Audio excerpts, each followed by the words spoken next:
ഇപ്പോൾ നാം ശ്രമിച്ചുകൊണ്ടിരിക്കുന്നത് മോർണിംഗ് വോയിസ് എന്ന ആത്മീയ ശുശ്രൂഷയാണ്. ഇന്ന് ദൈവവചനത്തിൽ നിന്നും കർത്താവിൻ്റെ ദാസൻ ബോബി തോമസ് മുക്കൂട്ടുതറ ധ്യാനചിന്തകൾ പങ്കുവയ്ക്കുന്നു. പ്രാർത്ഥനയോടെ ശ്രമിച്ചാലും.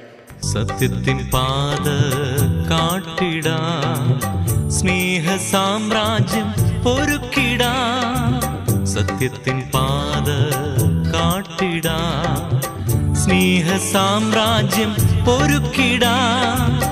നീതി സൂര്യന്റെ കീഴിൽ നീതി സൂര്യന്റെ കീഴിൽ ഉല്ലാസമോടെ വസിച്ചിടാ. എഴുന്നേറ്റു പ്രകാശിക്കുക, ദീപം തെളിച്ചിടുക. എഴുന്നേറ്റു പ്രകാശിക്കുക, ദീപം തെളിച്ചിടുക. എല്ലാ പ്രിയപ്പെട്ടവർക്കും മോർണിംഗ് വോയിസ് എന്ന ഈ ഓഡിയോ സന്ദേശത്തിലേക്ക് സ്നേഹത്തോടുകൂടെ സ്വാഗതം അറിയിക്കുന്നു. ക്രിസ്തുയേശുവിൻ്റെ സ്നേഹവന്ദനവും.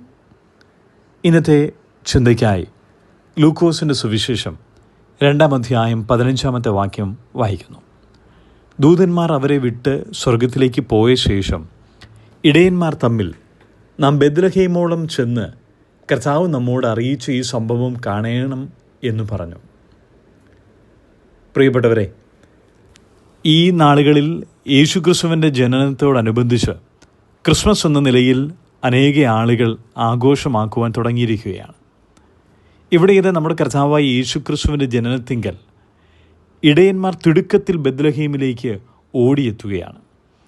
യെരുശലേം പോലെ രാജകീയമായ നഗരത്തിലോ, ഏതൻസ് പോലെ ജ്ഞാനികളുടെ സ്ഥലത്തോ, റോം പോലെ അധികാരത്തിൻ്റെ കേന്ദ്രത്തിലോ അല്ല ദൈവം തൻ്റെ പുത്രൻ ജനിക്കുവാൻ തിരഞ്ഞെടുത്തത് എന്ന് നമുക്ക് മനസ്സിലാക്കാം. ബെത്ലഹേം എന്ന ചെറിയ ഗ്രാമത്തിലാണ്. ഇന്ന് നാം ചിന്തിക്കുന്നത്, എന്തുകൊണ്ടാണ് ദൈവം ബെത്ലഹേമിനെ തിരഞ്ഞെടുത്തത്? ഈ ചോദ്യം നാം ഒന്ന് ചിന്തിക്കേണ്ടതാണ്.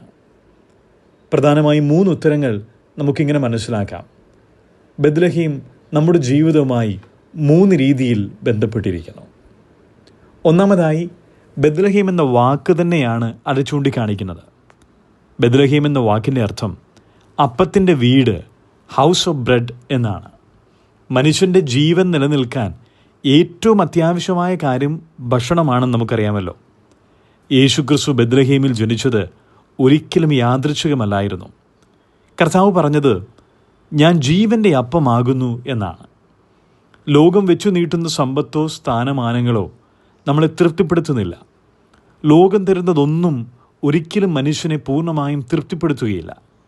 എന്നാൽ ജീവൻ്റെ അപ്പമായ യേശുക്രിസ്തുവിനെ രുചിച്ചറിഞ്ഞവന് പിന്നെ ഒരിക്കലും വിശക്കുകയില്ല.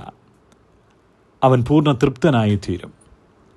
അതുപോലെ തന്നെ ദാവീദ് ഒരിക്കൽ ഇങ്ങനെ കൊതിയോടുകൂടെ പറഞ്ഞിട്ടുണ്ട്. ശമൂവേലിൻ്റെ 2-ാം പുസ്തകം 23-ാം അധ്യായം അതിൻ്റെ 14-ാമത്തെ വാക്യത്തിൽ, ബെത്ലഹേം പടിവാതിൽക്കലെ കിണറ്റിലെ വെള്ളം എനിക്ക് കുടിപ്പാൻ ആർ തരും എന്ന്. ദാവീദ് ആഗ്രഹിച്ച ആ വെള്ളം കേവലം ശാരീരിക ദാഹത്തേക്കാൾ ഉപരി അവൻ്റെ ആത്മാവിൻ്റെ ദാഹമായിരുന്നു. പ്രിയരെ, നമ്മുടെ ആത്മാവിൻ്റെ വിശപ്പും ദാഹവും മാറ്റുവാൻ കഴിയുന്നത് ജീവൻ്റെ അപ്പവും ജീവൻ്റെ വെള്ളവും യേശുക്രിസ്തു മാത്രമാണ്. കർത്താവ് നൽകുന്ന സംതൃപ്തി വേറെ ആർക്കും നൽകുവാനും കഴിയുകയില്ല. കാരണം ദൈവത്തിൻ്റെ പുത്രനായ യേശുക്രിസ്തു അത് നമുക്ക് നൽകി തരികയാണ്. മനുഷ്യനല്ല സാധ്യമായത്, പ്രവൃത്തിയാൽ അസാധ്യമായത് ക്രിസ്തുയേശു എന്ന ഏകരക്ഷകനാൽ നമുക്ക് നൽകിയിരിക്കുകയാണ്.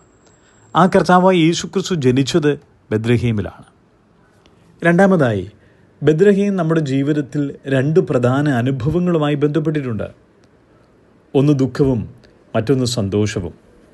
ഉൽപ്പത്തി പുസ്തകം 35-ാം അധ്യായത്തിൽ നമുക്കിങ്ങനെ വായിക്കുവാൻ കഴിയും. യാക്കോബിൻ്റെ ഏറ്റവും പ്രിയപ്പെട്ട ഭാര്യ റാഹേൽ മരിക്കുന്നത് ബെത്ലഹേമിലേക്കുള്ള വഴിയിലായിരുന്നു. അവൾ അവിടെ വെച്ച് പ്രസവിക്കുന്നുണ്ട്. പ്രസവത്തോടനുബന്ധിച്ച് മരിക്കുന്ന ബൈബിളിലെ ആദ്യത്തെ സ്ത്രീ അത് റാഹേലാണ്. മരണത്തോടനുബന്ധിക്കുമ്പോൾ ആ പ്രസവത്തിങ്കൽ തൻ്റെ മകന് ഇങ്ങനെ പേരിടുകയാണ്, എൻ്റെ കഷ്ടതയുടെ മകൻ ബെനോനി എന്ന്. അതെ, ബെത്ലഹേം മരണത്തിൻ്റെയും വേർപാടിൻ്റെയും വേദന കണ്ട ഒരു സ്ഥലമായിരുന്നു. എന്നാൽ രൂത്തിൻ്റെ പുസ്തകത്തിലേക്ക് കടന്നു വരിക, അതേ ബെത്ലഹേമിൽ വെച്ച് ബോവസ് രൂത്തിനെ വീണ്ടെടുക്കുന്നതും വിവാഹം കഴിക്കുന്നതും അവിടെ ഒരു പുതിയ തലമുറ ആരംഭിക്കുന്നതും നാം കാണുന്നുണ്ട്. ഇത് നമ്മെ പഠിപ്പിക്കുന്നത് എന്താണ്? നമ്മുടെ ജീവിതത്തിൻ്റെ എല്ലാ മേഖലകളിലും, സന്തോഷത്തിൻ്റെയും ദുഃഖത്തിൻ്റെയും അവസ്ഥകളിലും, നേട്ടത്തിൻ്റെയും നഷ്ടങ്ങളുടെയും അവസ്ഥകളിലും കർത്താവായ യേശു ക്രിസ്തു നമ്മോട് കൂടെയുണ്ട്. അവൻ നമ്മുടെ കണ്ണുനീർ കാണുന്നവനും നമ്മുടെ സന്തോഷത്തിലും ദുഃഖത്തിലും പങ്കുചേരുന്നവനാണ്. ദൈവം നമ്മോട് കൂടെ എന്ന് ഇമ്മാനുവേൽ ജനിക്കുവാൻ ഇതിന് നല്ലൊരു സ്ഥലവും മറ്റൊന്നുമില്ല. ബത്ലഹേം നമ്മെ ഓർമ്മപ്പെടുത്തുന്നത് നമ്മുടെ കർത്താവ് നമ്മോട് കൂടെയുണ്ട് എന്നതത്രേ. മൂന്നാമതായി മീഖാ പ്രവാചകൻ്റെ പുസ്തകം 5-ാം അധ്യായം അതിന് 2-ാമത്തെ വാക്യത്തിലേക്ക് കടന്നു വരിക. അവിടെ നാം ഇങ്ങനെ വായിക്കുന്നു: നീയോ ബത്ലഹേം എഫ്രാത്ത, ഇസ്രയേലിൻ്റെ അധിപതി ആയിരിക്കേണ്ടുന്നവൻ എനിക്ക് നിങ്കൽ നിന്ന് ഉത്ഭവിക്കും. നമ്മുടെ കർത്താവായ യേശു ക്രിസ്തു ജനിക്കുന്നതിന് ഏകദേശം 700 വർഷങ്ങൾക്ക് മുമ്പ് കർത്താവ് എവിടെ ജനിക്കുമെന്നുള്ള ഒരു പ്രവചനം രേഖപ്പെടുത്തിയിരിക്കുകയാണ്. അത് ബത്ലഹേമിൽ ജനിക്കും. നമ്മുടെ കർത്താവ് എന്തുകൊണ്ട് ബത്ലഹേമിൽ ജനിച്ചു എന്ന് ചോദിച്ചാൽ ഒറ്റ വാക്കിൽ ഇങ്ങനെ പറയുവാൻ കഴിയും: അത് പ്രവചന നിവൃത്തി എന്ന വണ്ണമാണ്. കർത്താവ് എങ്ങനെ ജനിക്കും, എവിടെ ജനിക്കും, ആരിലൂടെ ജനിക്കും, ജനിക്കുമ്പോൾ വിളിക്കപ്പെടുന്ന പേരെന്താണ്, ഇങ്ങനെ ഇത്യാദി കാര്യങ്ങൾ യേശുക്രിസ്തുവിൻ്റെ ജനനത്തിന് നൂറ്റാണ്ടുകൾക്ക് മുമ്പ് തന്നെ പ്രവാചകന്മാരിലൂടെ പ്രവചിക്കപ്പെട്ടിട്ടുണ്ടല്ലോ. മീഖയുടെ പുസ്തകം 5-ാം അധ്യായത്തിൽ 2-ൽ കർത്താവ് എവിടെ ജനിക്കുമെന്ന് പറഞ്ഞിരിക്കുകയാണ്. ഇസ്രായേൽ ജനത വലിയ ഇരുട്ടിലൂടെയും തകർച്ചയിലൂടെയും കടന്നു പോകുന്ന കാലത്താണ് മീഖ ഈ പ്രവചനം നടത്തുന്നത്. എല്ലാം അവസാനിച്ചു എന്നു കരുതിയ സമയത്ത് ദൈവം പറയുകയാണ്: ഇല്ല, ബത്ലഹേമിൽ ഒരു പ്രതീക്ഷയുണ്ട്. നമ്മുടെ പ്രതീക്ഷ ഈ ലോകത്തിലുള്ള എന്തെങ്കിലും അല്ല. നമ്മുടെ പ്രതീക്ഷ നമ്മുടെ പണത്തിലല്ല, നമ്മുടെ പ്രതീക്ഷ സ്ഥാനമാനങ്ങളിലല്ല, നമ്മുടെ കഴിവിലോ നമ്മുടെ കുടുംബ ബന്ധങ്ങളിലോ അല്ല. മറിച്ച് നമ്മുടെ പ്രതീക്ഷ, നമ്മുടെ പ്രത്യാശയായ ക്രിസ്തുയേശുവിലാണ്. ലോകം മുഴുവൻ തകർന്നാലും തകർച്ചയിലൂടെ കടന്നുപോയാലും ക്രിസ്തുവിനെ അറിയുന്നവന് നിരാശപ്പെടേണ്ടതായിട്ട് വരികയില്ല. പ്രിയരെ, നാം ആയിരിക്കുന്ന അവസ്ഥകൾ വ്യത്യസ്തമുള്ളതാണ്. എന്നാൽ നമുക്ക് പ്രത്യാശ നമ്മുടെ കർത്താവിലാണ്. നമ്മുടെ വേദനകളിലും നമ്മുടെ കണ്ണുനീരുകളും നമ്മെ തള്ളിക്കളയാതെ എല്ലാ നാളും നിങ്ങളോട് കൂടെയുണ്ട് എന്ന് അരുളി ചെയ്ത കർത്താവ് നമ്മുടെ പ്രത്യാശയായി നമുക്ക് നിൽക്കുകയാണ്. അവൻ നമ്മുടെ പ്രത്യാശയാണ്. ബത്ലഹേം അത് നമ്മെ ഓർമ്മപ്പെടുത്തുന്നു.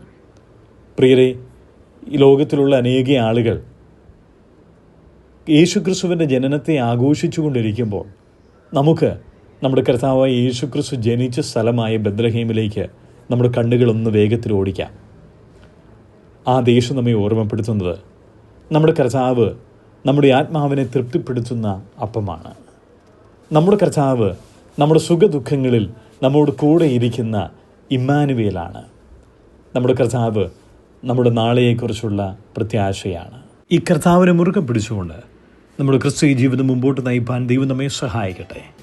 ഈ ദിനത്തിൽ നമുക്ക് വിശ്വസ്തയോടുകൂടെ ഈ ക്രിസ്തീയ ജീവിതം നമുക്ക് നയിക്കാം. ദൈവം നമ്മെ സഹായിക്കട്ടെ.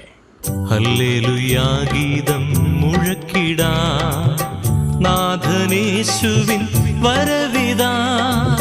ഹല്ലേലൂയാ ഗീതം മുഴക്കിടാ, നാഥനേശുവിൻ വരവിതാ.